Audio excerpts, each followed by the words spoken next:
Yes, so we are live now. So, Jen, Hmm. you can share your Okay, screen. sure. Wait a second.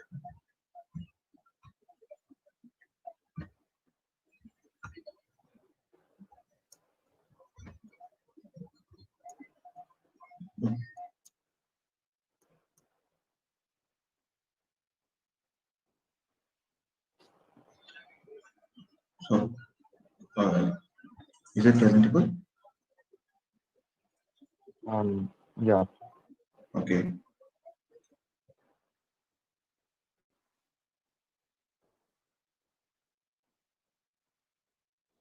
Hmm. Okay, so let's start.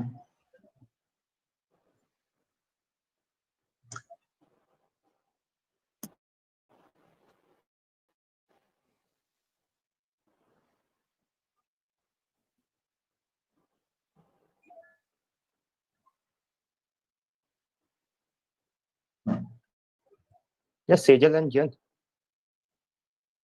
So, one good evening to everyone.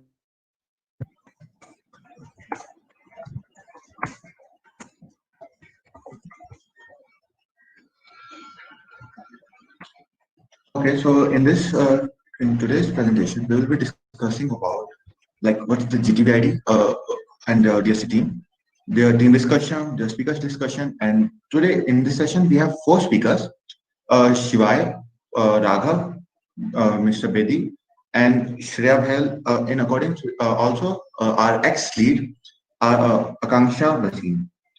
So our main agenda of DSC GTBIT and today's orientation is the solution of challenge and promotion of women in tech.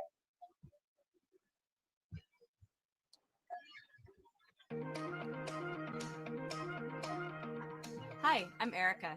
And I'm Komal. We're from Google Developers and here to tell you about developer student clubs. Developer student clubs train thousands of student Jen, developers globally you can make Yes. it and full work with their screen. communities to solve real-life problems. I'm sure you.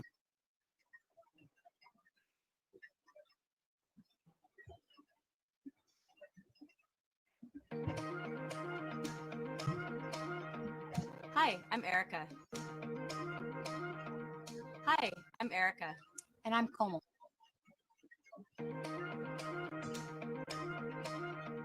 Hi, I'm Erica.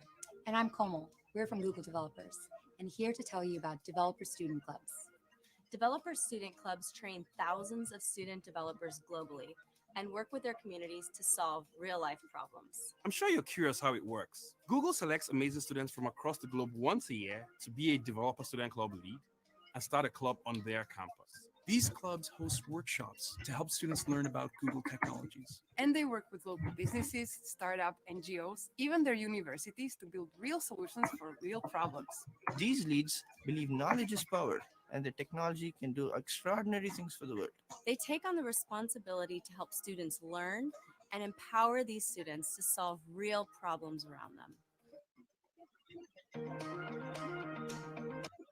Globally, and work with their communities to solve real-life problems. I'm sure you're curious how it works. Google selects amazing students from across the globe once a year to be a developer student club lead and start a club on their campus. These clubs host workshops to help students learn about Google technologies. And they work with local businesses, startup NGOs, even their universities to build real solutions for real problems. These leads believe knowledge is power and that technology can do extraordinary things for the world. They take on the responsibility to help students learn and empower these students to solve real problems around them. Through this experience, they not only bridge the gap between theory and practice for students, but leave a legacy of impact. Join us in building a global community for students.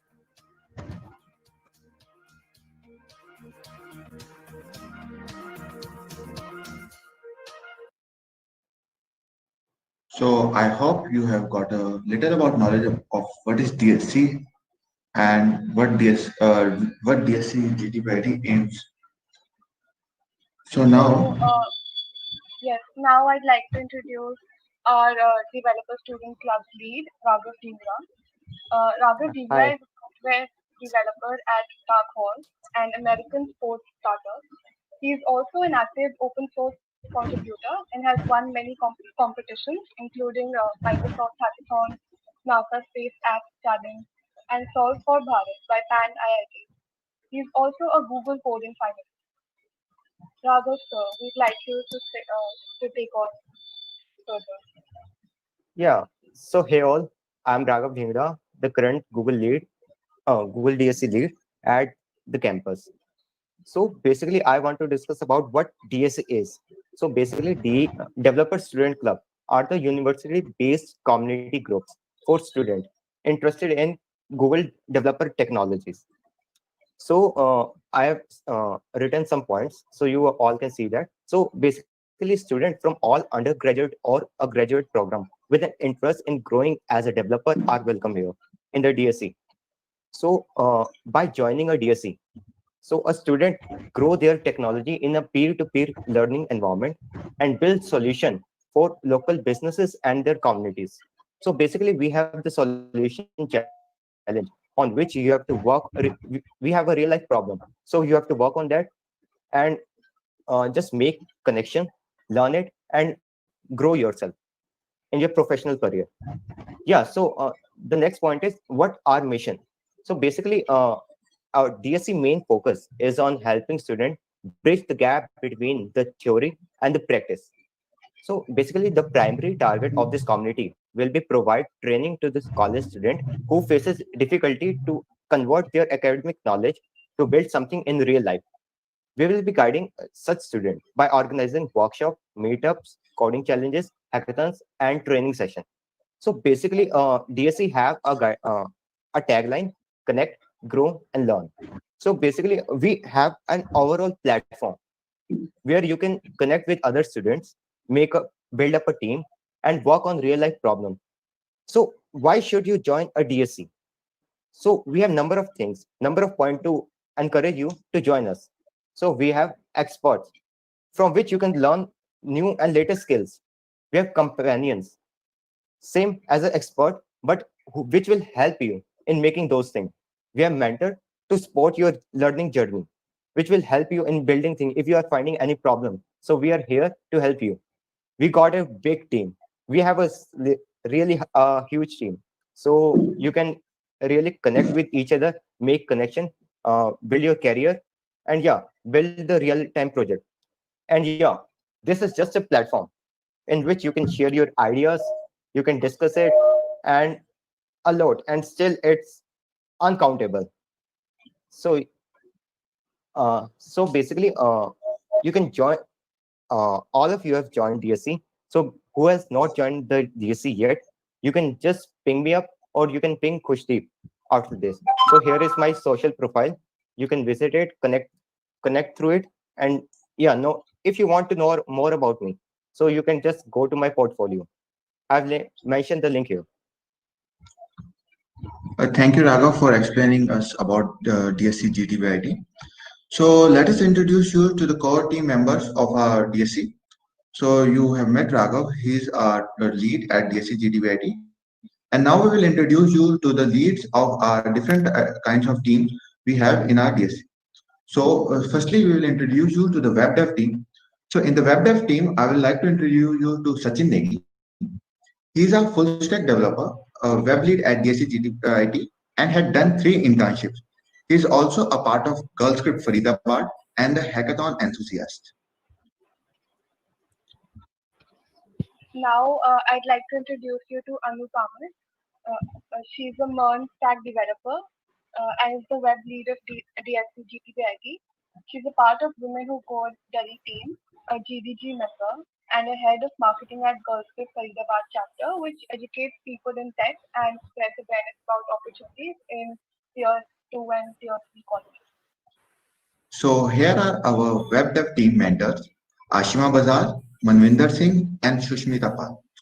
So also we have some members, and all the teams will also include the members which will help the team to grow.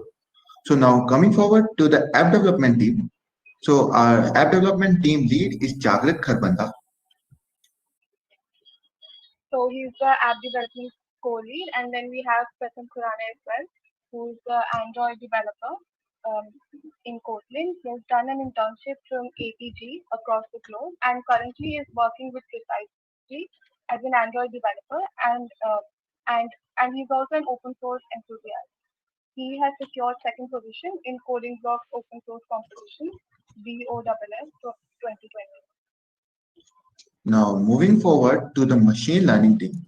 So, machine learning is a field which is emerging in 2020 as much fast pace. So now in DSA GTBIT, we also aims to grow with the new upcoming technologies.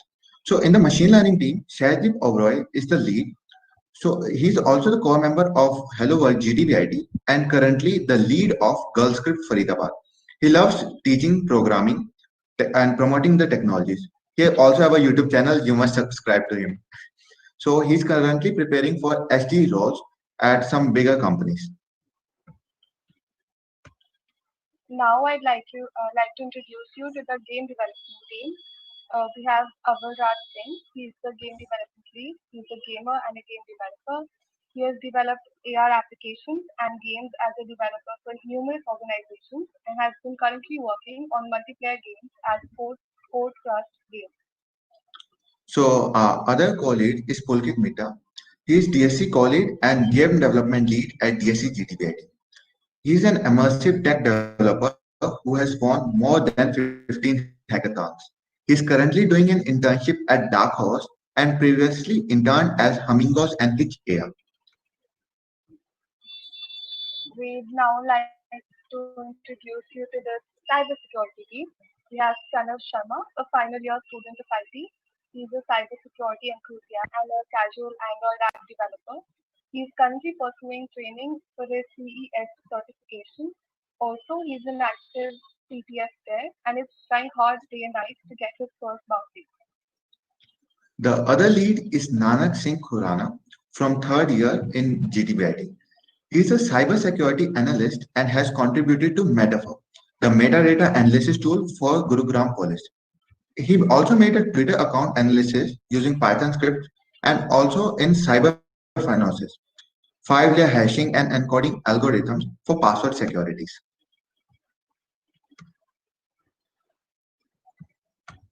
Now we have our blockchain team. So Gaurav Tiwari is a final year student and his working domains are web development, content writing, and blockchain. He is a front-end developer, writer, blogger, and educator. He's also a student ambassador and a published blockchain content writer at Tezos India Foundation. He has 2 years of industry experience in the domain of security systems and access control systems. Currently, he is working as a freelancer and working on various projects with his seniors and juniors.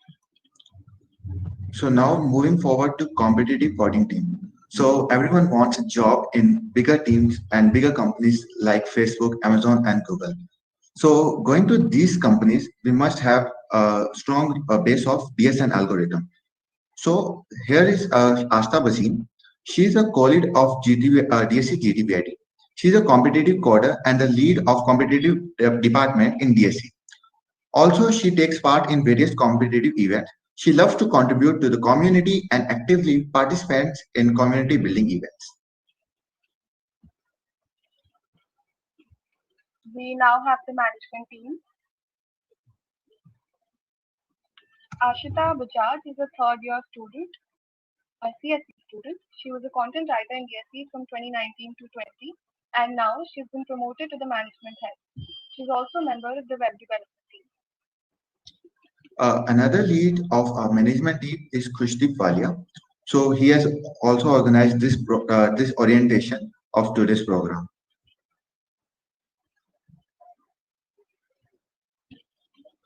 Now we'd like to move on to the outreach and marketing team. We have Simarpreet Singh, the marketing and outreach lead. He's a tech enthusiast and a psychology lover. He loves to learn about new innovations in the tech industry. He also likes to read and learn about psychology, which helps him understand human nature better.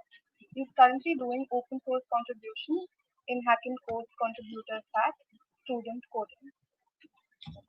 So now coming back to our design team.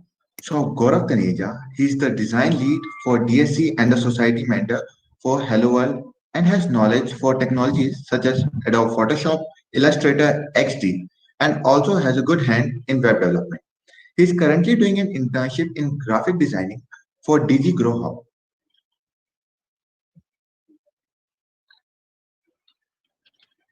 Now we have our design team. So here we have Japneet Kaur Bhatia. She's the graphic design lead of DSC GTBIT.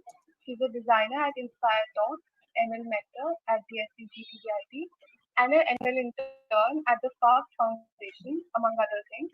She's innovative, a tech enthusiast, and eager to learn new things.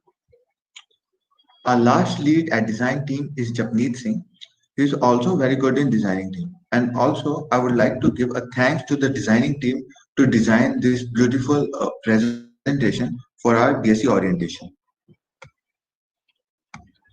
We have also our web development team who has designed a really good website for the DSC GTBIT. So if you have any queries, we'd like you to reach out there. So now Yeah, coming to the so we have a speaker core team. section.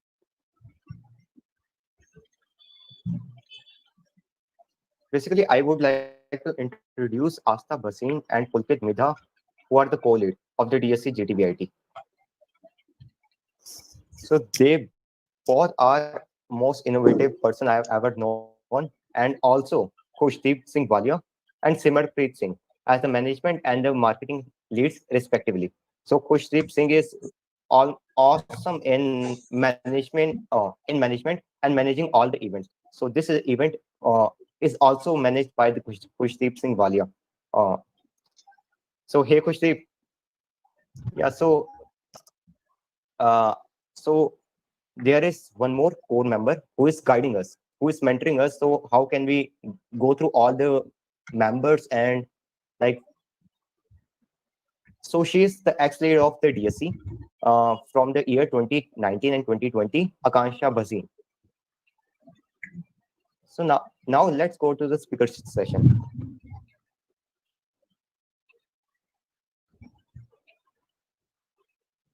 Yeah, Jayant, you can continue.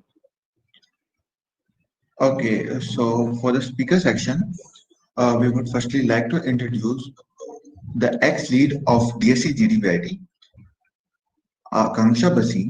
So she will be mentoring all of us and will be telling about all the new technologies and all the immersions. So I would like to give the mic to Akanksha Basin for the session.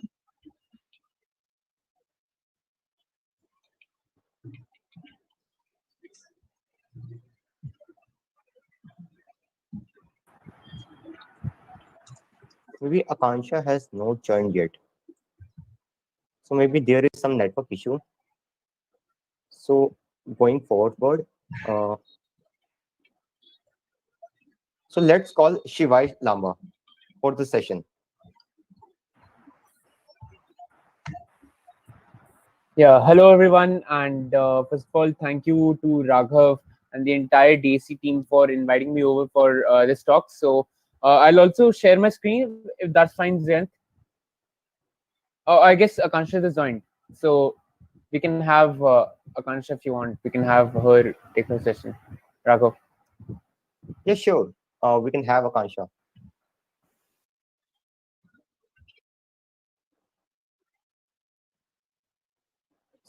So here Akansha Di.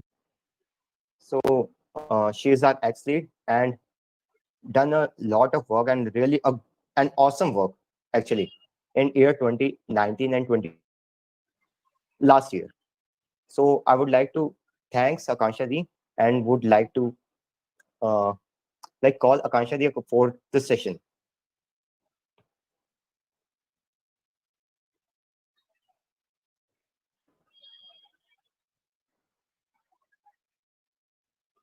Hello. She just left. Okay, I Shiva, you think can continue your session. sure. So let me just share my screen. Just a minute. Alright, Raghav, just let me know. Could you confirm if my screen is visible? Yeah, Yes, your Shiva, your screen. screen is visible. Okay, great. Let me just quickly go through my slides. Okay, great. So yeah, as I said, first of all, a big thank you to the entire team at DSC GTBIT for inviting me over for this presentation. I'm going to be just doing a very quick lightning talk on the topic of empowering ourselves through the power of communities. And this talk is even more prevalent with respect to being a part of the DSC orientation for GTBIT 2020-21.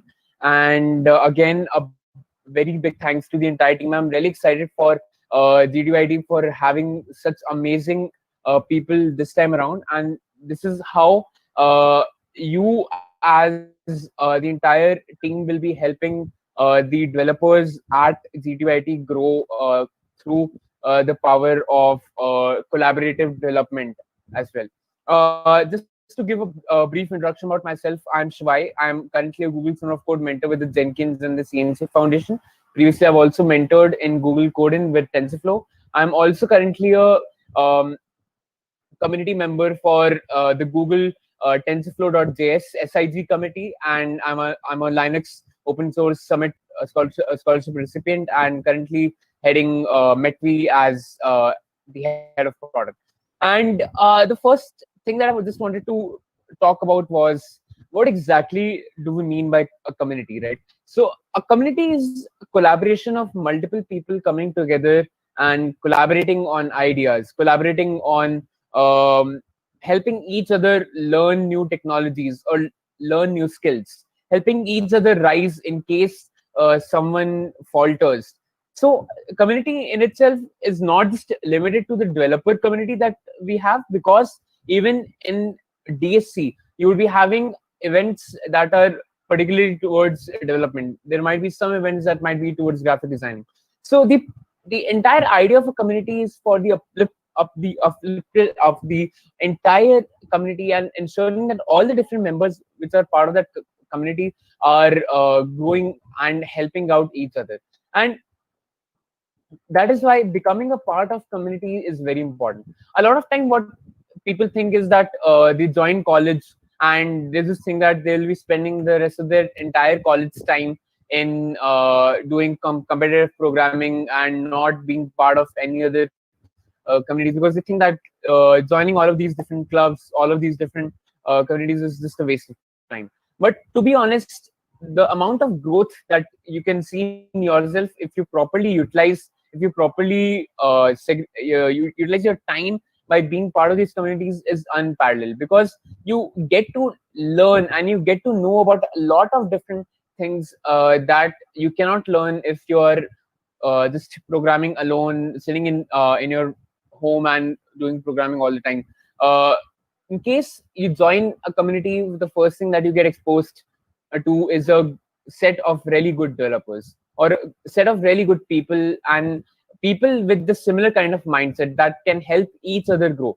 There's a very common saying that your character is based on the kind of company you are, and this is very similar to the kind of community you are in. Because in case you're part of a community like DSC, then you have all those people who are passionate about technology, who are passionate about learning, who are passionate about creating technical or just solutions for empowering others and for solving the problems of the world. And in case you join such communities, you not just learn new technologies, you get to collaborate with people across the world by being part of this global initiative like DSC.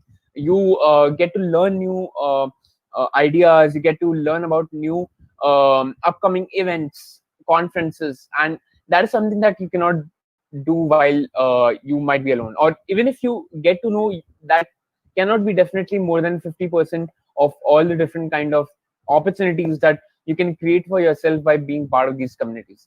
Because you as an individual can come up and tell about your ideas, what you think, share your opinions, share your learnings with the other members. So it's really important to be a part of such kind of communities and grow yourself and try to push yourself to infuse as much as amount of details and as much amount of knowledge base that you can gather from being part of these communities. And when it especially comes to developer communities, it's really important because these developer communities are always going to be there to help you out in helping you grow, in giving you proper guidance, because a lot of different senior members of the community will be there who have already gained a lot of knowledge. So this common saying that specifically in India, there is not a lot of interaction between juniors and seniors. That is also something that you can actually bridge by being part of such kind of communities. And uh, one of the other kind of questions that people usually have is, let's say you didn't get selected as a lead for DSC. Does that mean, is that the end of the road for you? So that is, the answer is big no. Platforms like DSC, platforms like Microsoft Student Partners, for that matter, Intel Student Partners, all of these different platforms have been created by these companies for student empowerment, for student development.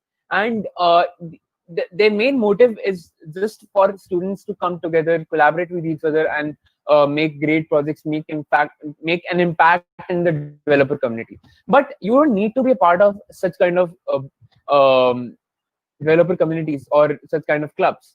If you have the passion within you, you can create your own community, and then all even then you can still be as impactful as Casey. I have seen a lot of people in my time who who were not part of all these different communities, but they still were able to create quality content. The only thing that you need to have in mind is that you create quality content, you create something that can inspire people, that people can actually look up to. Now, it doesn't simply have to be technical. It can be something entrepreneurial. It could be something related to graphic design. It could be something related to startups, hackathons. So uh, DC or other such kind of platforms are platforms where you can definitely grow and learn, but it is not going to be the end of the road for you in case you do end up applying for DSC as lead and you don't get selected. You can always look out for other alternatives and create your own kind of clubs, and collaborate with other clubs, because the main idea of having these individual communities also is that if you're able to collaborate with all of them, then you become a part of even larger communities. So you see a lot of these different communities that are over here. GitHub is probably the largest open source community that you can think of. It is having open source repositories from the world's largest companies like Microsoft, Google. So that is what really just lies, and this is why I just want to showcase how communities themselves are empowering developers and non-developers alike. So that is why platforms like DSC are really important. And I would just like to conclude with this statement that by being a part of DSC GTBIT, you will be learning a lot.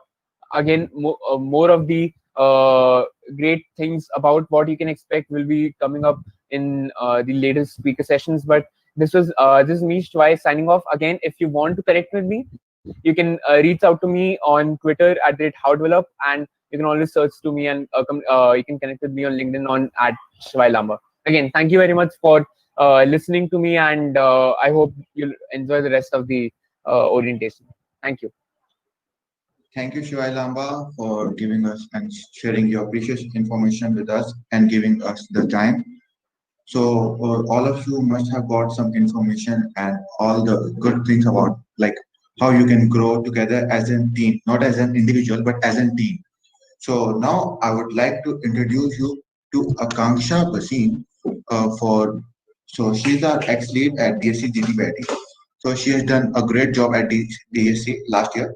So I would like to introduce Akanksha Basin. So Akanksha, so now the mic is yours.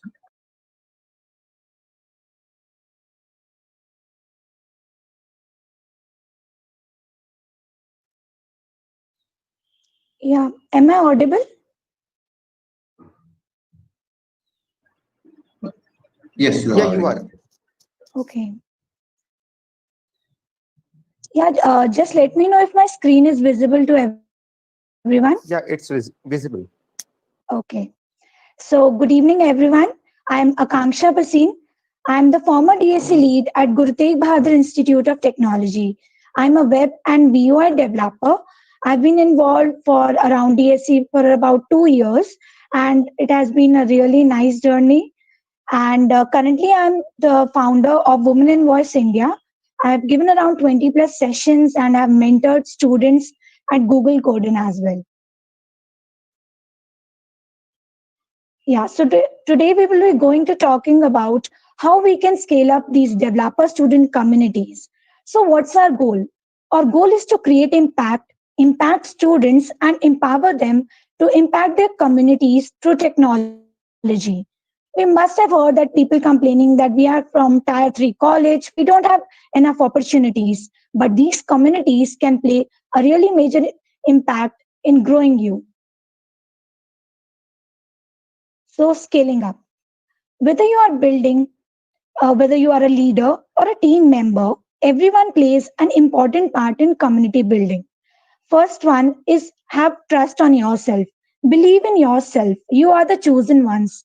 Initially, like I was little skeptical how would I speak and address hundreds of people in the audience, but slowly and gradually I learned a lot of new things from a regular attendee to being a speaker at these events. Second point is feedback. It's really important to ask your audience because it happens in a college. There are multiple tech stack and there are multiple interests, be it AR, VR, or maybe Flutter. So community must think about what like people actually wants. They should be open. Like people think that developer student clubs is only for mobile and web. It's not. We welcome every technology, be it electrical or there was a session at Arduino as well in DSC. So it's important to take feedback after the event and before the event as well. Third thing is empathize people. Like motivation is the key. Like you know that everything is online, so it becomes difficult to stay in touch. So we must have internal meets for the team. There must be some random discussions, not related to only tech, but maybe something related to life, maybe in a sort of virtual meets. So I would say like virtual meets are the new normal these days. So since everything is online, how will you attract your audience? We must have these online quizzes on CodeChef or maybe on platforms like HackerRank, and we must have some monthly design or coding challenges because design skills are also an important part. Like even if you are a developer, you must have some limited design skills that will really help you in future. Next, we can have a feature section.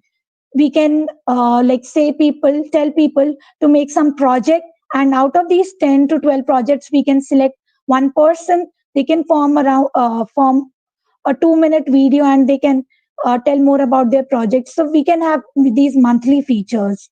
Next, I would say that the main key is collaboration. When I was under the developer student clubs, I collaborated with multiple like colleges, be it Galgotiyas or Bharati Vidyapeeth. So collaborate with other DSC leads as well. And the best part is developer student clubs is not just limited to college. You can also collaborate with GDGs. Like last year, we collaborated with GDG and we showcased our projects over there. And around like 8 to 9 projects were featured for DSC as well. So it's like if you find opportunities, they're always there for you. So how DSC can help you? So DSC believes in peer-to-peer learning experience and provide awesome experience, and it will also enhance your knowledge as well. There are various speaker sessions. You get real world industry level experience. You can invite anyone from company like Salesforce or Microsoft to come and give a talk, because since it's online right now, so we can easily collaborate with people these days. Personal growth as well as skill enhancement. So work on projects to make solutions for the needed. So we have a DSC solution challenge as well. Everyone can take part in it, whether they are from team or they are from the college itself. They can form a community of 4 to 5 people, and in like This year, two projects from India got featured at a global level. So you can definitely check it out. There are some DSC solution challenge, study jams, and the one key aspect that DSC focus is on building real life like solutions for real life problems. Like you can make simple apps. Let's say you can make an application for a PG or maybe a bakery store as well. So you can help these local businesses to build their platform online. So it's provide exposure to all the real world problems, and it increases your knowledge and for getting hired. Like in today's world, soft skills play a major impact too. It's important to express yourself in front of the interviewer. So communities can definitely help you in skill building, as soft skills and tech skills both play a equal importance in these interviews as well. So, as we say, we are all storytellers. So, I would like to share my journey in DSE. So, I was a regular attendee in meetups. I started organizing meetups, and then finally, I was invited as as a speaker in many meetups as well. So, my DSE journey has been really phenomenal. I emerged as a strong leader in this entire journey. Like my DSE team has worked really hard for growing this developer ecosystem in our college. And it doesn't matter whether you are from tier 3 college or tier 2. Collaboration is the key. You can form groups and you can study for interviews, or maybe you can host some sessions. So under DSC, I hosted around 20 plus sessions on actions on Google and web in 4 different states of India, which impacted around 2,000 developers in a span of 1.5 years. So here are some glimpses of the session that I took in Mumbai. So I worked really hard along with my team, and there's a myth that women can't lead. So I worked really hard to overcome it. So here are some glimpses from the DSC summit as well. So the lead gets a chance to attend the DSC summit, but the lead can share their experiences in the form of blogs or sessions to their community as well. So, like one takeaway that I would say, like be curious, uplift others, and never fear from applying to new opportunities that come in your way. Like a career is like a marathon, so it's important to focus on the enriching experiences and not just positions. So positions are just a word, I would say. Even if you are a normal, you are a core team member, or if you are not even a part of any club, you can join it and you can make an impact. Thanks a lot. Thank you, Akanksha, Bachchan, giving your this valuable information and sharing all your experience with all of us. So now I would like to show you, and I would like also to thank our DSC web team for making this DSC GTBIT website. So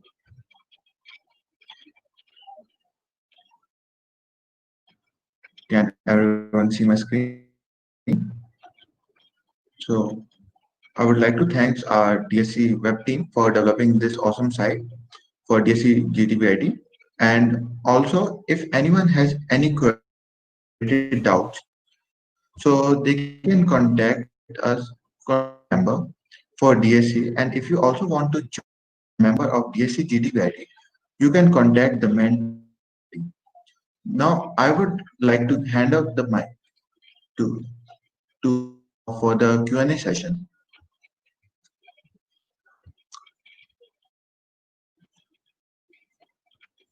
So, hey Shriyadi,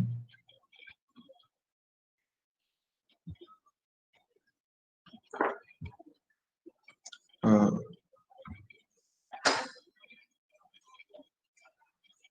Shadi, are we audible to you? Sorry, I think I was speaking on mute. Am I audible now? Yes, yes.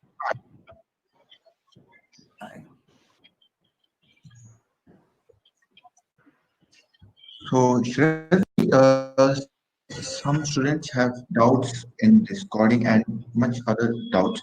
So we would be having a Q&A session with you, and so that all the students get their doubt cleared with you.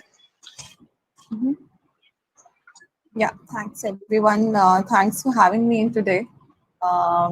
It feels, uh, back that, reliving 2 years back when I actually had the orientation session done by me with the first batch of DSCs.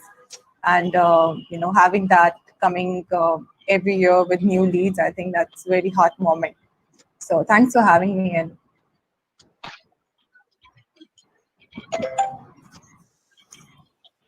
So our first question is like using data structures and algorithm that you learned during interview in your regular jobs.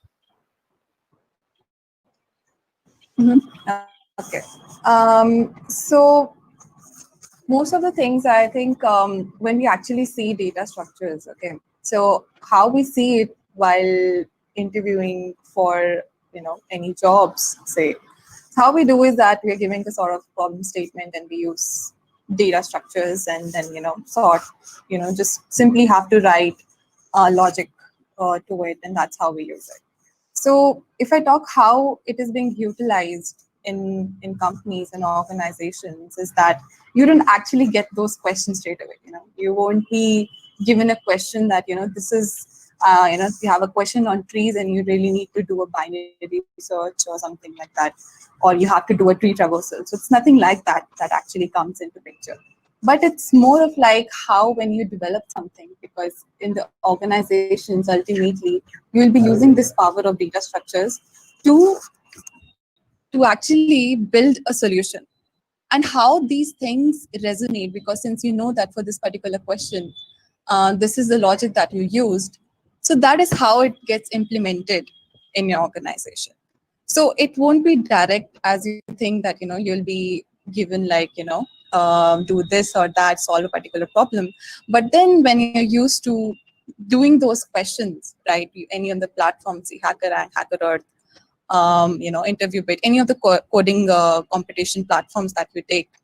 So that is how it enhances your capabilities and logical thinking to actually think in those perspective, to actually solve and create a solution or make a product that actually goes out to public. So that it is. Thank you, Shadi, for answering it so well. We have the next question. It is how much importance does an internship hold for, as in how helpful are they? You're talking about the internships? Yes, the internship. Mm-hmm. Okay. So, what we do in colleges is more of like a theoretical knowledge. But why internships, why internships has been a part of a curriculum, and, now it's like mandatory. Why do people actually go out for internships? Say it's because theoretical knowledge is very difficult from a practical one, and unless and until you actually write that code from your own and actually build that solution, you write that piece of code from scratch, right, till then you actually don't know what mistakes you're getting, right? For example, if I say I'm giving you you have a database, right? And we all have you all have learned SQL and known SQL during our college times. But when you actually think from an organization perspective, or you think how it is being used in an enterprise level, that is very different from how you do, or you actually write in your practical exams, right? So why internships are important is because when you actually land up in your job after you complete your graduation, so those things actually help you. So those practical knowledge or the errors or probably what you have actually learned from your mentors or while actually coding, and then looking for certain optimization, so that is where it helps and makes you more confident while you actually perform or write an application or develop something in your company or your organization that you do. So I see internships as firstly that these are important because you have a practical knowledge. You have something, a practical experience before actually going into the permanent job role that you say. And secondly, I will say that it builds your confidence and also gives, that adds value to your name and, or the profile that you're aiming for. So, and, that is very important because that helps you stand out different from other people. So you say, we really boast about when we say that, I've been doing internship in Amazon or doing internship with Microsoft. So why are these tags so important? Why do we say that, these internships I did, so if you compare a person, who build a project, say, and then compare it with someone who say I did a internship from Microsoft. So, at one glance, you actually be thinking about that what all things that person might have learned at Microsoft, right? What all things, what are cool features, or what type of mentorship you would have got. So those things actually help you making your, help you make your profile stronger, firstly. And then when you actually go in your job life, say that those things or those points help you grow. So I think that is very important that you have that practical knowledge. So that's my say that why internships are important. I hope that answers. Yes, thank you for answering. So the next question is like head of societies and management in series. Sorry, head of society and management. Sorry, can you repeat that? Sure. I was saying like, does working as a head of societies count as a college or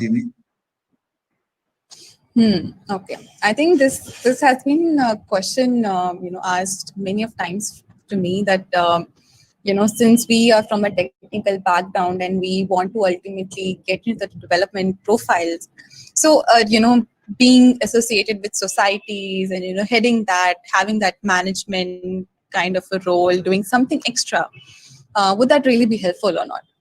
And it is my personal experience that it really does have an impact on your CV. Because when you actually do something apart from your curriculum, right? So we call it like an extracurricular activity or a co-curricular activity. Why these have been given importance from our school lives, right? Because that builds you, that helps you gain that skill of micromanagement as well as managing your task, given that in the real world you will actually have those situations in real life. When you actually, suppose right now I say you are doing you're in college and you are studying. So suppose you have your curriculum, you have your course, that suppose you're from a computer science background, so these are my course materials. I think I should be just making some good stuff and probably having make some dummy projects or my some my own projects that I can add to the CV. That definitely adds because you have created, you have learned something, and you actually have that practical knowledge. But another thing, when you add, say, you also have been, suppose, you all are a part of DSC, and when you say that, I have been in the team and this was my role, this is what I've been supporting. So that actually, that really highlights and uplifts your CV. Because at that point of time, the recruiter thinks that, he's not a lazy person, he's not a monotonous person, who just thinks that studies are important, but he also thinks that given other tasks, I'll be able to equally balance it out. So that skill, I think it's very important in your real life and in your company or organization when you join, because that helps you increase the management skills of yours, right? And when you have that exposure, when you know that you have been that, you have that exposure of standing on the stage and communicating with the crowd, say, of hundreds and 500s and thousands probably, you know how to speak up, the art of public speaking. And when you know that, you will never even hesitate to actually sit in front of your interviewer right? And give your introduction, say, or talk about yourself, because you would already have so much to talk about. And while you have been speaking, so speaking skills, for example, if I say speaking skill is not something that you're going to learn theoretically, that comes with practice, right? So when you are, suppose right now, Jayant, if or Sejal, if you ask me that question, you say that if that is important, so right now you've been the moderator to ask me those questions, so you know that this is how, I've been a part of this community, and I know how to actually ask the correct questions to a guest, or probably when you actually go into the real life in an organization, I know what are the right questions to be asked, or how do I address that. I think those skills are something which you called as the soft skills, probably, right? Those are very important, and those actually have a huge value.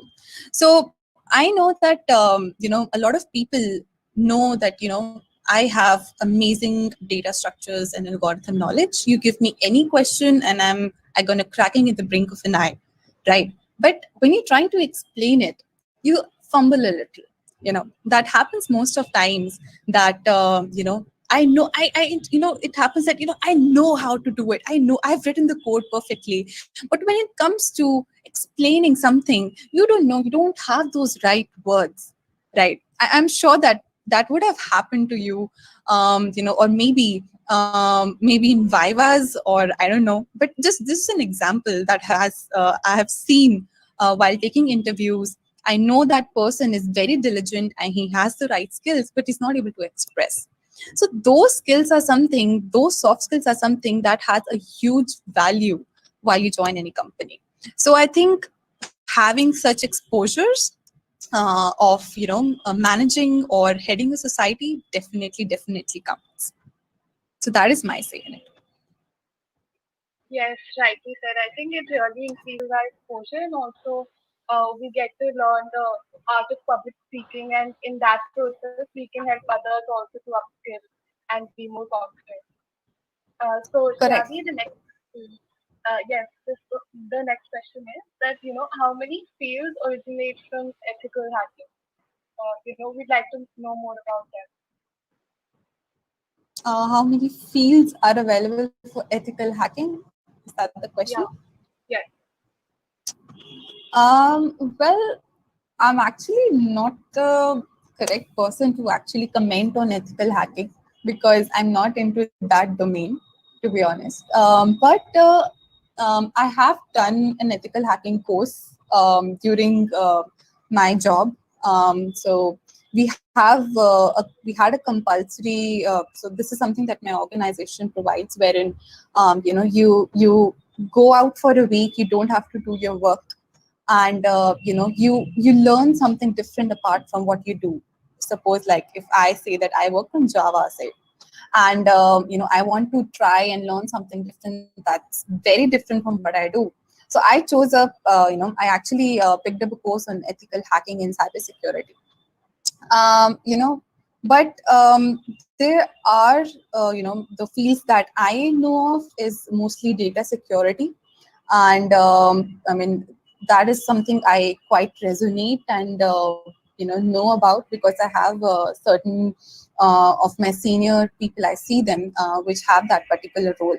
But to be honest, since I don't have that experience in that particular domain, so I won't comment much on that. But you can definitely I think probably if that question is from particular person, I think that person can reach out to me, and I'll help you connect with the right person who can actually help you know what are the correct fields, or what are the job opportunities in ethical hacking and cybersecurity if you are looking your career in that domain. Yeah, that is what I can do. That is Thanks, it. Shiradi. And the next question is related to the previous one only. So Mhm. now coming, like, how can someone be confident in which field is made for him or her? Hmm. I think this is the question that I used to ask myself. So you guys are no different when you pose that question to me. long back when I was in first year, second year, and probably till third year, I did not know what I wanted to do. And what I really recommend, and that actually worked out for me as well, is to try out different things to know what is best for you. So I think most of the people, so unlike me, who actually got into the coding environment and the coding and the development, platform or the atmosphere, not until I was in college, but most of the people I think who has a very, so has utmost interest in technology and coding, they actually start quite early. I know some students who actually start to code at during when they are in sixth standard, in eighth standard, and they actually have that skill, and by the time they reach to 12th grade, right, they have that sort of knowledge what we actually get to learn till we are in second year. And so what I suggest is, like, if you don't know what is right for me, there are a lot of things that you really need to start with. It's very important to know your basics. So if you think that coding is my thing, or if you're not really sure that coding is your thing, or development is my thing, I'm not a good coder, I can't really learn how the Java syntax works, I don't know how streams work, I hate using generics, or probably I don't understand why do we put a semicolon in Java and we don't put in Python, or why indentation is important, stuff like that. If you don't really enjoy it, try out something different, which is very different from what you already do. Probably you would want to try out Android development. Probably, if not Android, maybe I don't like Java, so why not try to build a code in Kotlin? And probably, if that is not what you want to try with web development. I think web development is something that everyone, or mostly people in the development, starts their career with. And try front end, try back end, try out stuff which and people, this is a question when they actually try something different, is that they try to follow the flock of sheep, is that I see ML and AI and blockchain is something that's booming, so I should just quit out other things, I should not try out React and just give my heart and brain over there. And ultimately what you do is you don't really find your interest there. It's good to try out things which is already out in public, and is in the crowd and it's the talk of the hour. It's very important, because you should be familiar, because that is something what a future would come or connect with. But I would say try out different things, try out different things to know. Suppose you were into web development and you did not really I don't like to actually create the front end. I don't really those small gaps or the spaces, those don't really excite me. I don't really like that. Try out working on the back end. There are a lot of frameworks that are available, right? There would be something, I'm definitely sure there would be something that you're really going to enjoy, right? And and if you've actually exhausted all those opportunities, then still there would be something or another you will resonate with, and you're definitely going to write. Suppose a lot of people there on Meet today would say that probably are in third year or fourth year, and they would think that it's been 4 years now, and I feel that coding is not my thing. I've tried different technologies, I've tried front end, I've tried back end, I've tried to follow some very cool things like AI, ML, and then I really don't like it. Then if you really think that all you have done and still you're not able to find your interest, then maybe there's something that you're still missing if you've not tried your hands on it. There would have been something like that. And if not technology, did you try to actually go out from the technology background to try something different? So when I say try something different, so probably you are more of like a management person. So can you probably think of doing the higher education in something indifferent from technology. So when you actually think about your career or what area you want to choose for your career life and your ahead life, and you don't really understand with with the subset, you really need to move out of the subset and really look on the bigger set, right? So there are dearth of opportunities available in the world, and there wouldn't be anything that is not the right one for you.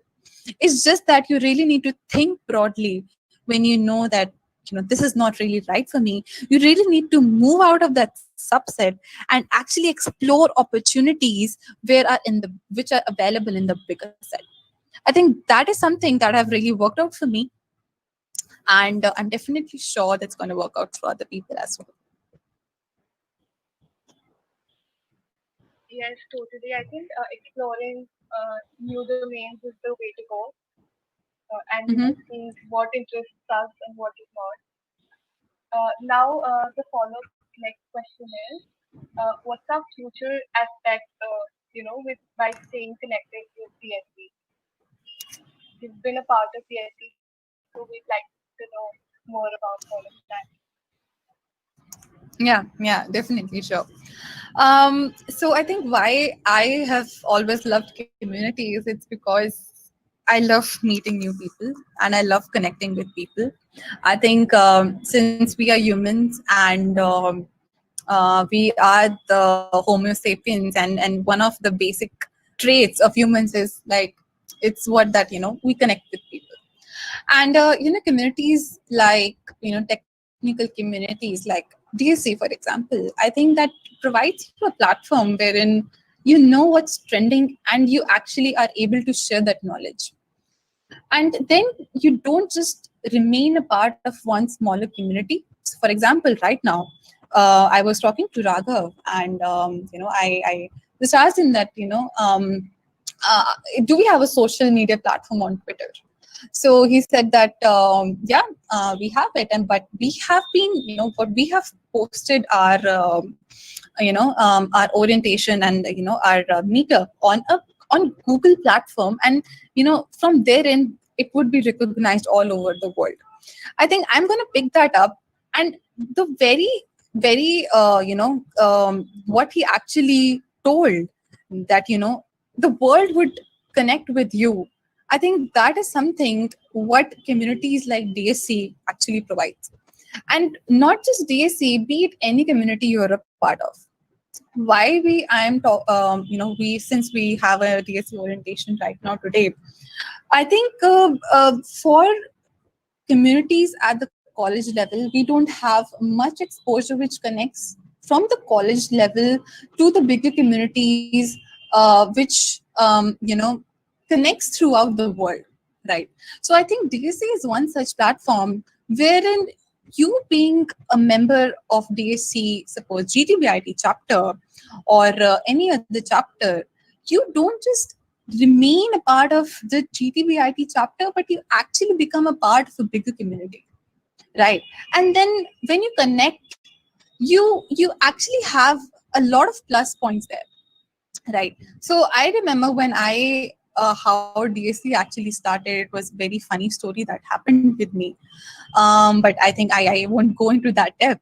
But I think when DSC actually came with, and I was from the first batch, and I didn't really know what DSC is all about. And to be honest, I was not even ready to give my interview. It was my friend that time who I remember we were at the metro station, and he said that I don't care, get out of the metro right now. You're gonna call the Googler and say that I would be giving that interview. And I said that no, I don't know. I think this is time waste. Why should I do something like that? I have a lot of other things to work on. And that guy, that my friend actually pushed me, and I luckily cracked the interview, and I became one of the first DSC leads. Even at that point, I did not really understand that why communities such as DSCs are important, unless and until when you actually when I actually got connected with bigger communities like GDG. So at that point, I wasn't really aware of those. And then you also get to know about other opportunities. I did not know this. There was something called Grace Hopper Celebration India that actually existed. I had no idea about that. But that was because of the platforms like DSC that I actually got to know that, they have those career fairs, and, you actually get to meet a lot of new people and actually have that network, your network getting bigger. So I think that is something which is very important. Meeting new people, having those connections, because eventually they're going to help you in some way or the other. So I think being a part of DSC, I think I was really fortunate to have this platform, this community, and also my friend who actually pushed me to take that interview. But I think that is the basic reason why communities, and even communities like DSC, provides, and why are they so important? I'm not sure that what were your reasons that you really wanted to associate with DSA, but I'm pretty sure that somewhere or the other you wanted to connect to DSA because you knew that you will actually have a good management experience, and then you will also get to know a lot of people, work with different kind of mindsets, and then learn something or the other. So whenever you try or do something, it's not that you're wasting your time. There's something or the other that you're going to learn anywhere and everywhere. So I think taking that part also, I think that's good enough for itself. Thank you, Dee. Means we should grow as a whole, as a team, not as an individual, right? Correct. Uh, Yep, totally. Alright. So the next question would be, okay, most of the college students have this doubt, like how to manage the college studies along with the interview preparation. Hmm. Okay. So I think I would really like to, try to break that myth when you say that how do you tackle with your college studies as well as your interview preparation. So what actually is being asked as in your interviews is your curriculum. Okay. And when I say your curriculum, it doesn't really mean that curriculum for CSC and IT background, but that holds true for computers, for electronics and other streams as well. But that again depends upon what type of role you're aiming for. Suppose, so like, unlike many others, or probably when I come particularly to our college, we usually get most companies are IT companies, right? And we don't really get companies which offer roles in electrical background, and of course our college doesn't have mechanical as a stream. But in the world, most of the job opportunities are from the IT background, right? And what are the, if you actually go to the syllabus, right, or what are the topics that the interviewer picks up, is nothing, it's not a huge thing, right? It's DS algo, right? And then when you come about, networks are important, and operating systems, I think these are the basic things, and questions all in all will always go around these topics. It won't really go out of the topic unless and until you are looking specifically for a particular role. For example, if you are aiming for into an Android development position, or a blockchain, or an ML AI, so I think our college doesn't really have those companies coming in.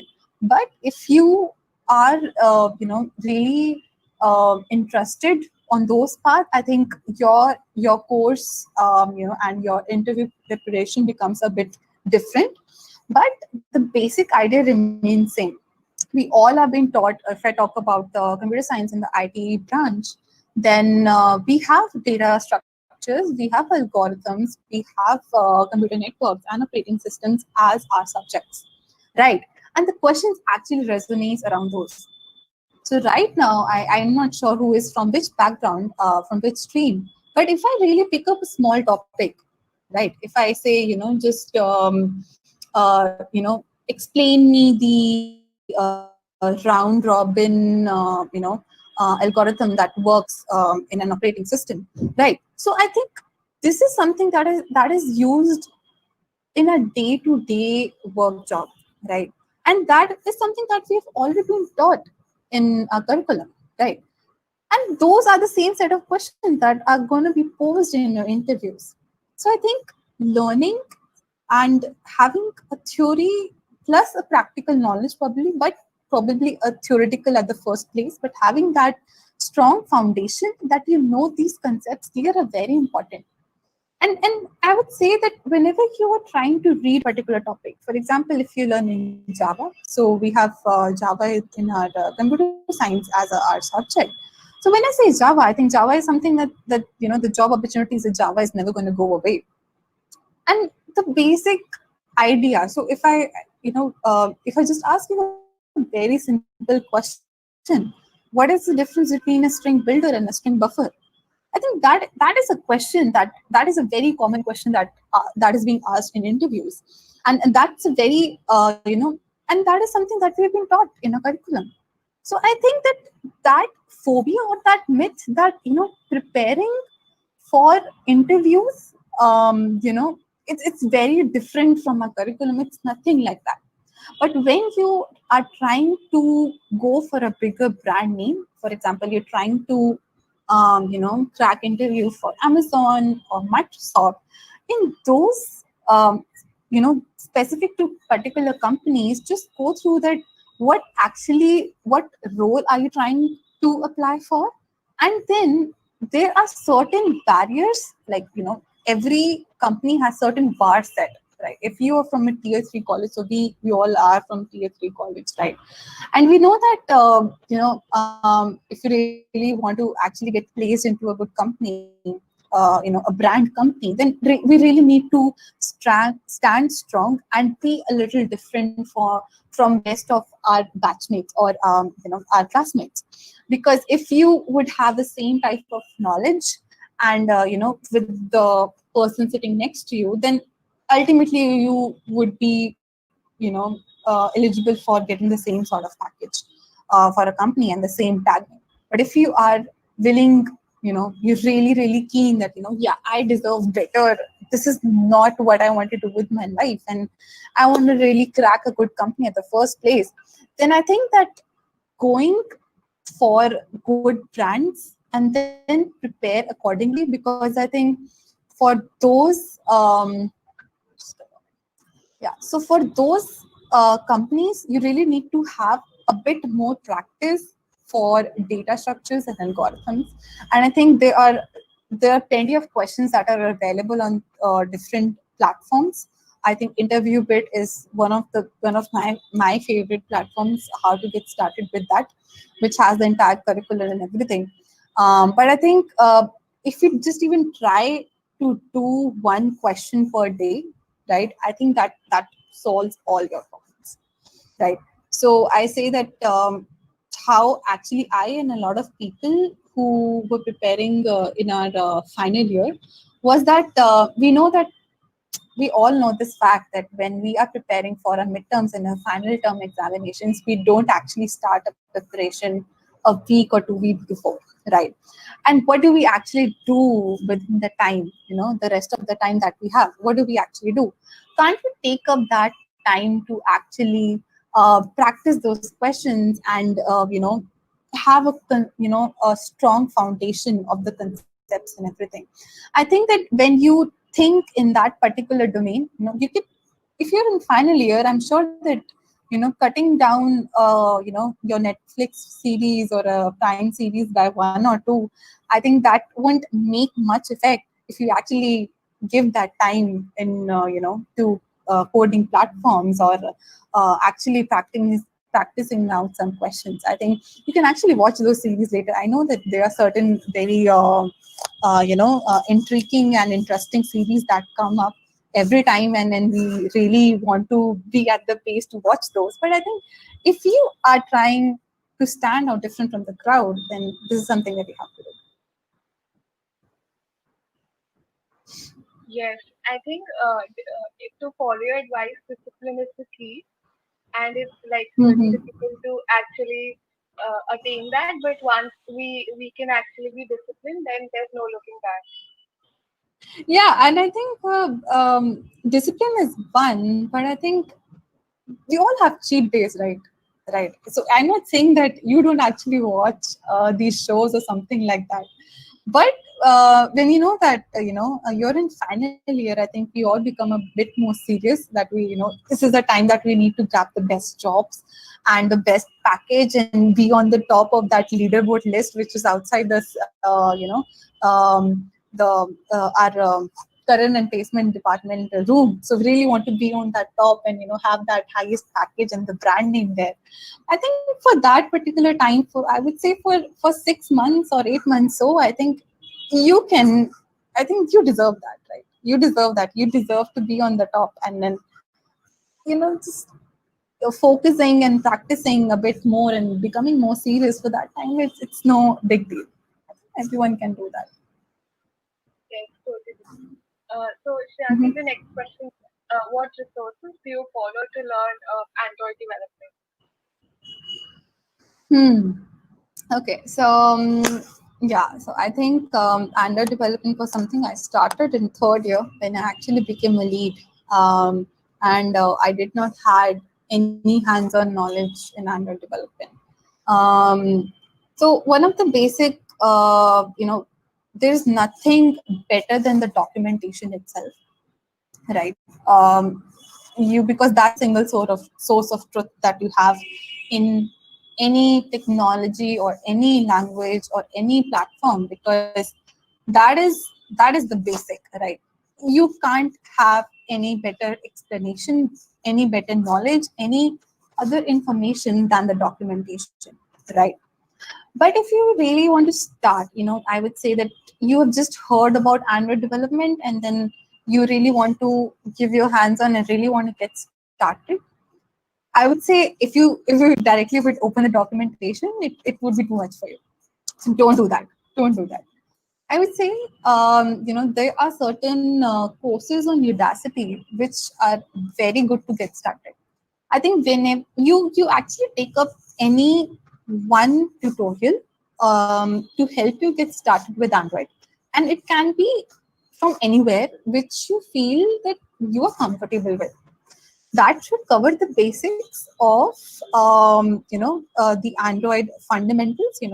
How the architecture works, like how how the Android life cycle goes. You should know what's a pause, reset. So you should be aware of those terminologies, and then you should be familiarized with basic some of the basic I would say a particular architecture. Suppose I'll say NVC, that is something that we commonly use. That is model view controller. That is a basic basic architecture that we use for any developing any sort of application. So I think take up any course, be it Udacity, Udemy, or if you're comfortable with any particular speaker that you're comfortable with, or you really understand what that person is trying to say. I think picking up anything, that should be the first thing you should get started. Okay, so pick up one complete beginner level tutorial, right? Which will help you cover your basics and the first first walkthrough with what is available or what is actually Android development. And once you know about that, now that is when you actually try to become better in different parts of the Android development, and you take up one piece at a time and then develop that. So when I say, and also that's very important that when you actually start with a beginner course, it's very important that ultimately you're not just having the theoretical knowledge, but you actually are making a product at last. Could be a very simple calendar application, say, a very simple calculator application, or a very simple TikTok tic-tac-toe game, right? could be a very, very simple application, but that is something that's the best way how you can learn and get started with anything. So when I so and then that holds for any technology, be it web development or be it anything that you learn or get started with learning with something very different or something very new or which you have never done that before. And when you have actually created, suppose you've created a basic say tic-tac-toe game, and you know that this is a text field, this is an edit field, you know this is how UI works, and then when you put it from a landscape to a portrait mode, this is how things work. You know the basic architecture that works behind it. You know the flow, the life cycle that is the underlying life cycle of an Android development of an application. I think then the next step comes that you actually start with something, taking up something or the other. Suppose next task would be picking up recycler view, or next task would be something that maybe you probably want to try with Android components, something like that. So I think to get started, it's to go baby steps, and then you're comfortable with walking those baby steps. That's when you actually try to big steps, or probably hop, probably jump, probably skip. I think that makes sense. Okay, so like the cross-platform solutions like Flutter and React Natives are gaining some popularity these days. So are they ready for the serious app development? Like bigger companies can use this because recently Google shifted their Google Pay to Flutter. Yep, yep. I think now with these technologies coming into picture, um, why when we understand why was Flutter so important, right? If you really understand the reason behind it, I think then picking up something and delivering with that mindset, that why is this important, that will help you understand and become a better developer. So and I when I say that, I think so. With my personal view, I've never tried my hands on Flutter. I have been developing Android applications, but I don't do that at the moment. But I think so. First thing that's very important to understand that the native technology would never go away. In my perspective, Android would never go away, right? And there is a notion that comes in mind that Flutter is going to take up Android development completely, and Android is going to wash away. There would be no iOS, and there will be just Flutter that's going to prevail in the world. I don't really resonate with that idea. If that would have been so, then why Google is actually giving entire years for so long to actually come up with the Android version every year, or probably iOS, or probably at Apple? Why are they actually working on that underlying software or the operating system? Because they know that, be it any other framework or be it any other language, say Dart, which works on which is used for Flutter, that is the native. It's never going to go away, right? I'm not sure that if you really know that Airbnb had actually used React Native to build their application, and they have proclaimed that we would be the ones who would be using React, and they have actually revamped and created their applications purely on React. And then there was a news some time back, that there were certain things that they were not able to cope up, and they actually got back to native. Okay. And that was one reason, because they thought that there were certain missing pieces, and I'm sure that at that time Flutter was in beta, but React was very, very strong that time. But still, they thought that there were certain missing elements that were missing, and that's the reason they had to actually go back to native. Right. So when you understand that what you're building, what is the objective, what is the reason why are you using Android, then Flutter, or then React, I think when you are clear on those aspects, then you build up anything. You have an explanation, and you'll be always confident of what you are doing. Okay, and I think if you really want to start with Flutter or React, and you think that I don't want to actually try out Android, that's totally fine.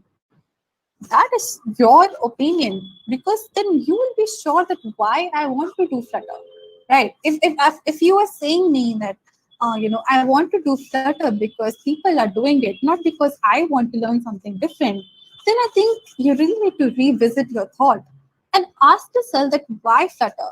Why don't I actually want to try Android first, or probably JavaScript or React first, and then I should try out with Flutter?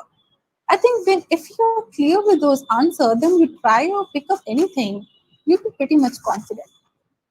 I think that, and to my perspective, these three would have the different use cases of why they would prevail and beat in good competition. But I personally feel that native would never go. I think, and if you have a question related to that, I'll probably answer that as well. Thank And you if so much. anyone has any other, yeah, and if anyone has any opinion, so I would really want to hear it out. Yeah, and that is a really valid point, Shreya, because a lot of times what happens is that, let's say Apple is going to be only releasing an Apple specific application, and they will be releasing it based on uh, only using the iOS platform, that is Swift, right? And Google Mhm. might be releasing their own proprietary software that might be based on Flutter or on native Android. So that definitely makes a lot of sense. And for a lot of developers who might just want to target one specific platform rather than going for these kind of techniques. So right now, even if you consider Flutter, Flutter does not incorporate all the native design elements or the UI designs that iOS Swift is providing natively. So all those kind of material designs that iOS provides natively, those can't be easily pulled in via Flutter, or for that matter, React Native. So if you want that Yeah, kind of and I think granular control, because these platforms are made to make it easy for cross-platform development. But if you really want to get to that granular control over your application, then native is the best way to go. yeah, I totally buy that point. Sure. Yeah, good thought. Thank you so much. Thank you so much, Ravi. With this, we come to the end of our Q&A session. It's great that you're actually helping all of us and connecting with the community. Thank you for your time. Yeah, So now, thanks for having me. thanks so much. We'd like to continue with knowing more about the solution challenge. Yeah, before going to solution challenge, so I would really thankful to Shreyadi that you are here. So I am also like I have messed up questions in my mind, and really you cleared them up. That's really great. Yeah, Thanks. glad I Thanks. could do that. Yeah. Yeah, no problem. Yeah. So going forward to solution challenge. So Jent, could you please share your screen?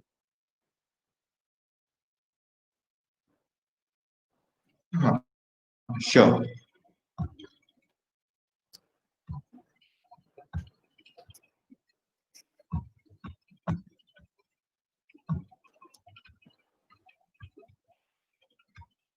Yes. So basically, solution challenge is an DSC annual contest. So uh, as each year we have a solution to present to Google. So we have to just solve local people problem through the Google technology. So basically, we have to look out all the problem faced by local people or it within our community.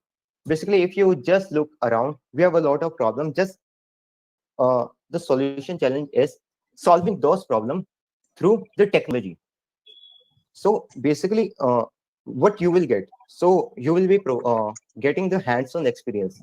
So those who don't have some experience, basically the practical experience, we just read all the theory part and does not know about how to do it practically or how to apply our theory to the real world. So basically, solution challenge does it everything. We will be providing you solution. You can just approach to us if you have any idea regarding it. We will be working on those idea. We will be teaming up, and then we will be solving on based on the problem. So basically, it will also grow if your idea will be selected also worldwide. So it will be like going to the Google conference. So you will be actually discussing that your idea on a really huge platform. So also by solving real life problem, you will also get some experience. So that will really help you to build your professional career forward. Yeah. So just if you have any idea, just ping up our team. Yeah, so I would like to hand over this mic to Asta, who would represent the women in tech, who would promote women in tech. Hello, everyone. I hope you are enjoying the session. First of all, I would like to take a minute and thank all our speakers who have taken out time from their busy schedules and joined today's session. This was surely a good kickstart for the new DSC team. So this year, other than the solution challenge, we have come up with an agenda to boost up the contribution of women in society. So I believe that in tech we all have spaces, whether it be a men or women. Just we need to find our space and start contributing. That said, our team from the past years were led by strong women leaders like Shreyadi and Akanksha in the previous years. They have promoted equality in the equality in the club and have taken the club to another next level. So, following their footsteps, we have the same thought this year, and DSC comprises of an equal gender ratio. And we believe that it is important for women to be in a space where they feel comfortable and space and they can work on and learn and grow. There are n number of opportunities for women in technology. Other than DSC there are women tech makers, women who code, and various other communities which you can join. They give a lot of opportunities where you have to just come up and grow. DSC also has thought this year that we will also take a we will particularly host some women-only sessions according to the response of the audience, where if people are if the women are not okay to conduct a session alone, we'll have a complete team who can push them up and they can continue and they can contribute to the society as much as they can. We want and we request you to come up and lead the society from front. Any help and any things needed, we have girls in all these we have girl leaders in all these in all the technical and non-technical departments. Wherever you can feel comfortable, you can come and talk to all of us. We are ready to help as much as we can. So that's it. Thank you. And I would like to call Pulkit to continue the session forward. Yeah, just let me share my screen. Jen, Sure, wait a second.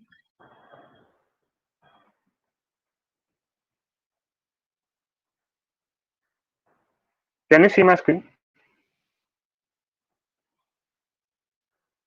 Hello.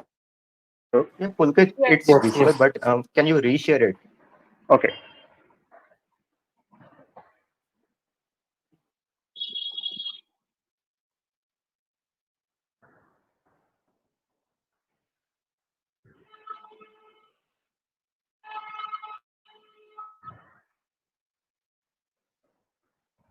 Yeah, now it's Is it fine. visible now? Okay.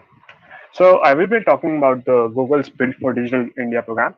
So first of all, what is the difference between Google's Build for Digital India program and the solution challenge which earlier talked by Raghav? So, Solution Challenge is international level program in which DCs from all over the world has to participate in the hackathon, and has to present their ideas, has to present their MVPs in front of the Google. So, difference between both of these is that it is the international one and this is the national one. And in the solution challenge, we have to focus more on the Google technologies. We have to use Flutter if you are making any app development, and if any cloud, if you need any cloud, so we have to use Google Cloud and Firebase. So these were the requirements. But in the Google's built for digital India, there was no such requirements. You just have to build for the India. And the problems we are facing currently in India, we have to focus on them. So last year, in the 2019, in the October month, we got to know about from the DSC GTBIT that we are going to participate in the Google's Build for Digital India program, and we got to know about this hackathon that this is not just hackathon, because in hackathon we have to hack for around 24 to 30 hours, but is in this one we have to hack for, you can say, 8 months. We started from the October and ended up in the June 2020. So in the starting, we got to know about the program and we applied for it. So these were the tracks. In the starting, there were only 4 tracks. One was mobile and web and cloud and machine learning. So after 2 weeks or maybe 3 weeks, we got to know about another track which was emerging tech. In that there was IoT and AR. So we chose the emerging tech to participate in the BFDI. BFDI is just built for digital India. So so what we have to do in this, we started from the November and ended up in December 31. So we had 2 months for preparing our hack, or you can say MVP. So we had resources from the Google that they will be mentoring for the project throughout the 2 months. So we built the whole project and ended up registering for the hack in the December 31. That was the ending date of the hackathon. So after 2 weeks, or maybe I can say, yeah, 11th of January, we got to know that we are in the feedback phase of the Build for Digital India program, and they are calling us to Google Gurgaon to present our idea in front of our team, our Google team. So we were so happy to have there. And first of all, this on the 21 January, we got there and got a customized ID card for us, written Build for Digital India on it. And in the opening keynote, we got to know that only 19 teams from the North India accounts Delhi, Punjab, UP, and Rajasthan. So these only 19 teams were there, and there were only 4 sections from the India, named as one is from north and one is from south and east and west. So from north there was Gurgaon, and from south there was Bangalore, and from east and west Mumbai and Kolkata. So in each of the section there were 15 to 20 teams respectively. So from the starting of the event, we got to know about that we are having these 2 days in Google itself. So we started off with the starting keynote, in which he told about all the things we have to do throughout this hack. And this was not just hackathon, not just another hackathon. We don't have to code at there. I just expected that, but we didn't have to code there. we just had to present our idea and focus more towards the idea and the presentations as well.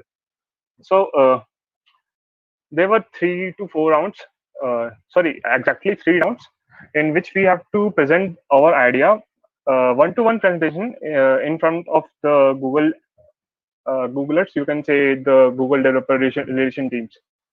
So in the starting, there was Nikita Gandhi from Google. So we presented our idea to her and received um, some major points to our hack. And after that, we got to know about someone from Google AdSense, and we usually talk about tech and the marketing part. He told us about the scalability part. So this was very new to us. So moving forward, we met Katita Goel from Google and received some more mentorship from them, and ended our day after that. In the end, the Siddhant Agarwal told us about the day two for the Google Build for Digital India, and usually we have to present our idea in front of 3 people only, but what we did was presented our idea in front of 5 people instead.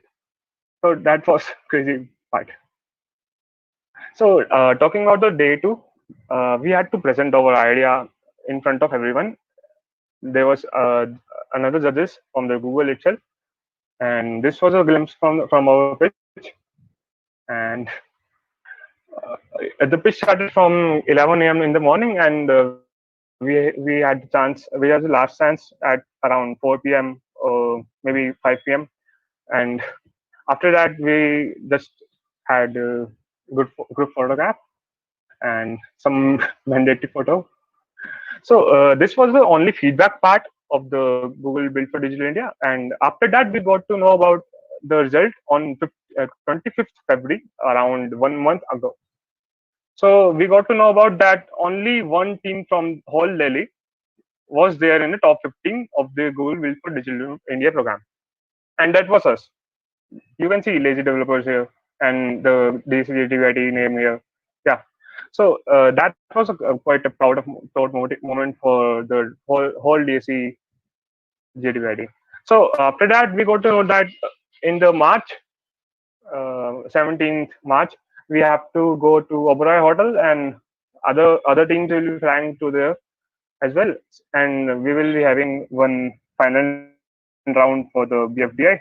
So we were quite excited for that, but we didn't know about the COVID pandemic situation by then. But after that, the program was a little bit postponed to around 2 to 3 weeks till the COVID situation slows down, but it didn't. So what went after that? We had around 2 to 3 months without any updates and anything regarding the program. And in the May ending, we got to know that the final pitching will be done online in the June. So we were quite sad for that part, that we didn't have to travel to there. And on the 8th of the June, we got to know that there is a workshop from a company, Storywalas, and they will be telling us how to pitch their ideas and how to make interaction with the people. So it was quite an impressive one. And after that, on the 12th of June, we got to know that we had to shoot our videos in front of there was a event management agency for this named Keystone. So Google had them for this work only. So they did the work quite professionally. Uh, even they called ourselves and arranged for the whole video. And after 10 days, the shoot, we got to know about the platform on which we are going to present our ideas on the D day. That is the main day.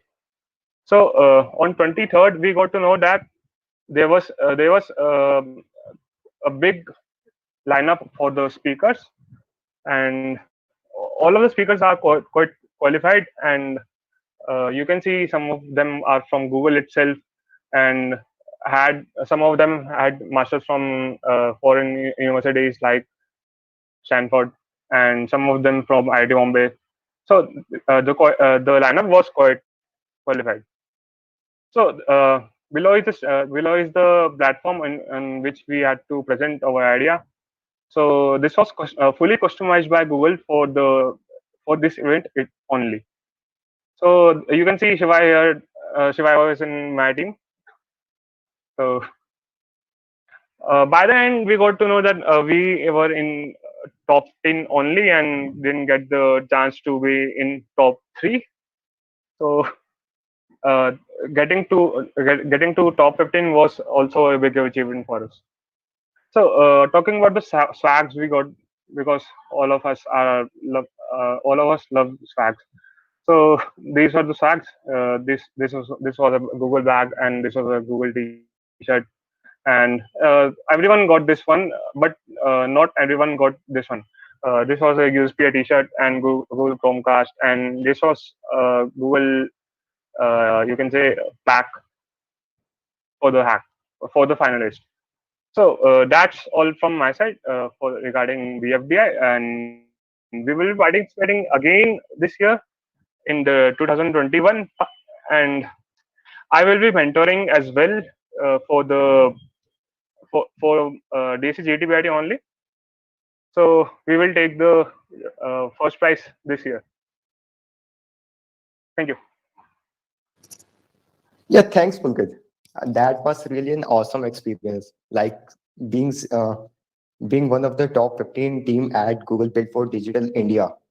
That was really honorable to be there and representing our DSC, GTBIT mainly, of our and that was only one team in the whole Delhi, like to represent us on a really huge platform. So yeah, so this is the last Q&A session. So if you have any doubt regarding DSC or do you have any personal queries, we have all the speakers here. So feel free to ask to them.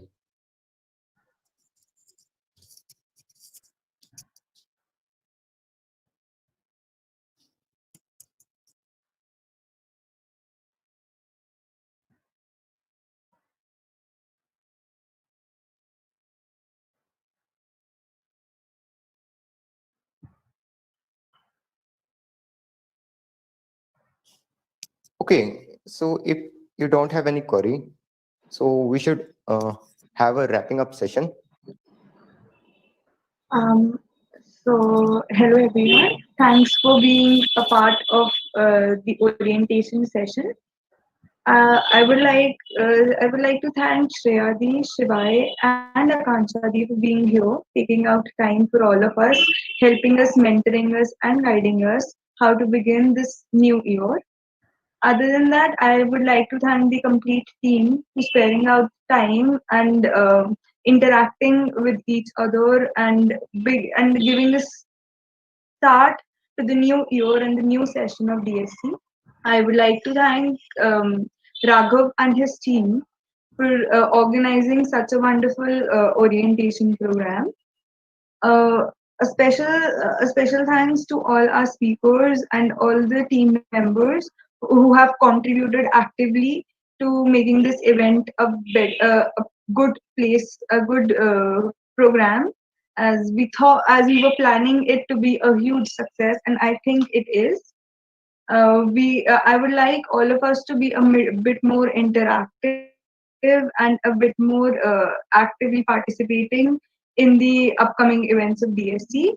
Other than that, there is an information I would like to share with all of you. We have planned the Hacktober Fest from 5th to. Yeah, I think I will share information about it. So Yeah. let me share the screen. Uh-huh. Is my screen visible? Yes, it is. So actually, we are planning to have our Hacktoberfest session being organized by DSP GTBIT in collaboration with Hello World. So it will be starting from 5th October. It will be having a plan of like a mini hackathon for 48 hours, having so many great sessions with a great lineup of speakers and some interactive gaming sessions also in between that. We will be teaching all the newbies as well as intermediate ones who have started to contribute in open source about how you can contribute to open source for newbies and having so many swags and goodies for all the participants also from DigitalOcean. So just stay tuned for this, and other informations will be shared on our social media handles. So don't forget to subscribe and follow our social media handles. With our social media handles name are DSC underscore GTBIT. You can follow us on Twitter as well as Instagram, Facebook, and do subscribe to our YouTube channel. Hand over to Asta. Well, that's it. I think let's call it a day. And thank you everyone for being a part of the orientation session. And let's wrap it up now.